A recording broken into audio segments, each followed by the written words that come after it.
Welcome back to Breakfast with Bob, Boston Marathon edition, 120th running of the Boston Marathon. My name is Bob Babbitt. We are presented by Hyland's Leg Cramps, Stop the Cramps, Not Your Race, and the NormaTec Pulse Recovery System. Our next guest, the author of How Far Can You Go, Mr. John Maclean. John, how the heck are you? I'm doing great, Bob. Good to be here in Boston. I love it. And while you're here in Boston, you are at the Newton booth. And you're doing a book signing on Saturday at what time? Yeah, we're going to go between 10 and 2 o'clock. So An opportunity for the guys to come along and pick up the book, How Far Can You Go? And happy to put a bit of ink on it for them as well. Love that. And talk a little bit about the background. We're 1988, training for a race, hit by an 8-ton truck, and paralyzed. And at that point, did you even have a sense of what your life would hold for you? Yeah, back in 1988, I had no clue coming out of a coma, getting hit by a truck on my bike. I woke up 3 days later. Obviously, the world, as I knew it, was going to look very, very different. I spent 4 months in a spinal unit, and then I got out of that hospital, and my dad said to me, son, how far can you go? So I then went on to do Kona, 95, 6 and 7, swim the English Channel. Become the first paralyzed athlete to finish under all the cutoff times in 1997. Then in 98, like you said, English Channel. 2000, you go to the Olympics in Sydney, demonstration sport. Then Paralympics, 1,500, 5,000, 10,000 marathon. Very good. Then, after that, silver medal in rowing in 2008. And then you were training for 2016 for kayaking. That's right, yep. This kayaking was the latest sport involved in Paralympic sport, so that's going to be introduced this year in Rio. Right. And that was my next goal, so that's what I was working towards before I met somebody who changed my thinking.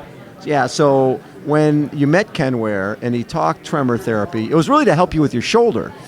And next thing you know, he's saying, he's basically saying that you can possibly walk again. So I went through the therapy. He then said to me, what do you want? I said, I want to walk. He said, I believe that you can. Let's get on with it. Because you have an incomplete, you're incomplete paraplegic. Correct. I'm incomplete, meaning that the spinal cord at my level, T12, which is belly button height, is damaged, clearly damaged from the MRI. I've had paralysis for 27 years, but there was still enough sparing of those pathways in order for me to learn to walk again. I didn't think it was possible. He then said, it is possible. So if you want to apply the effort, let's start. So that's what I did. And how important was that you believe that you had to basically say, okay, yeah, I'd like to kayak in the Paralympics, but the most important thing for me is to walk and forget about the past, forget about that I'm paralyzed, I can walk again. So it was massive for me to understand what that looks like. And he basically asked me another question, Ken. He said, what do you want more? A gold medal or walking? You need to make a choice. So you couldn't be both. You couldn't be like, hey, I'm still going to train for this. You had to basically put that training and the idea of another Paralympics out of your mind. So I had to dream from scratch again, like we do when we're kids. We dream. And I got back to dreaming. So the picture for me was walking. It wasn't a gold medal. Wasn't a gold medal. It was, I want to walk more than anything else. So I managed to learn to do that again. It took a lot of effort. It requires thought and effort, application. And then I line up to do the triathlon that I was training for, 26 years after my injury, conventionally to ride a normal bike and use my legs with carbon fiber leg braces. And we managed to cross the finish line with my wife and my son 26 years later. And before that, walking on the beach with your wife. And how did your world change when you went from, you're a tall guy. And I remember one time a buddy of mine in a wheelchair told me that his life became basically belt buckles. Yes. Because you're always looking up at people. The fact that you could stand and walk, how did that just change your perception of you? Yeah, well, I guess when I saw myself as John Maclean, wheelchair athlete, they were the eyes that I was looking out of. So I lived the life of a wheelchair athlete. And I needed to change the language inside of my thoughts. In other words, I'm no longer John Maclean, wheelchair athlete. I'm John Maclean. So what can John Maclean do? How far can John Maclean go? So I started to explore that. When I first were able to stand up and take steps, extraordinary. To walk on the beach after 25 years, holding your wife's hand, picking up your son from daycare, that's a magical gold medal moment.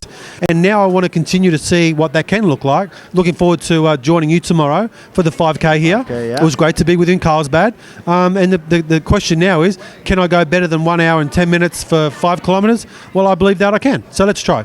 So you went when you did that triathlon, you went like 3:30, 3:31 for the 10K. Then you just did 1:10 for a 5K with us stopping for an interview along the way. So your times are getting better.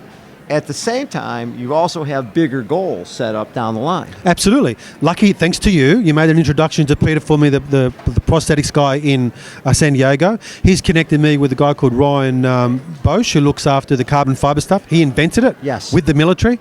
So I'm meeting him in Seattle as part of this trip for the book, and I'm really excited about what that can then look like. So I'm hoping, he said that we're now talking about the second generation. I'm still in the first generation.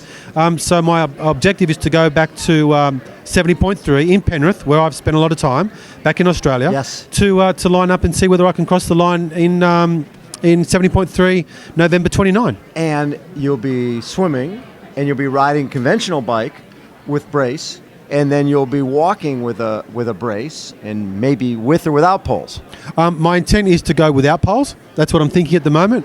And when we do, because here's our conversation, right? When we cross the finish line opposed to if, words are so important in terms of the dialogue Yes. that you have, both internal dialogue and external dialogue. So I believe that if I can keep putting one foot in front of the other, we have to get there, right? Right. So if that means we cross the line, which I hope it is, then that opens up other opportunities for next year. I love that. And down the line, 2017 will be an anniversary, right? 20-year anniversary of you becoming the first paralyzed athlete to finish the Ironman World Championship. You're talking about possibly going back 20 years later and doing it as an able-bodied athlete. Yeah, I mean, that's the exciting piece, right? I mean, we are all capable of so much more than we perceive. So for me, I'm just trying to show myself and the world that if we continue to try, we'll continue to get results. So Kona is the biggest dream of them all in the sport of Ironman triathlon. And my objective is to line up on that start line with everybody else, get out of the water one stroke at a time, one pedal at a time on the bike, and Yep. one step at a time. And if it takes us 12 hours, whatever, we're going to keep on going until we get to that finish line. I know you're not the type of guy who does stuff just for themselves. You've got people have been following you and finding out about what you're doing. How important is that aspect to you in terms of other people gaining from your experience? Well, I draw on others, so I'm going to surround myself both in the 70.3 back home and with a view in Kona of the right people. Right. The people like you that have been there, have done it, know what they're talking about. So when I look over and I see you, that's just that extra little bit of motivation, and others, to keep on putting that next step in front of the next one. So it's great that I have a foundation for kids in wheelchairs back in Australia. I want to inspire these kids to believe in themselves. We've raised $4 million. There's nothing that makes me feel better than giving back and supporting other people that are less fortunate. So great to be involved with CAF here in America. Yes. I hopefully want to inspire people to get back into the game of life. Love it. John Maclean has been our guest, as always.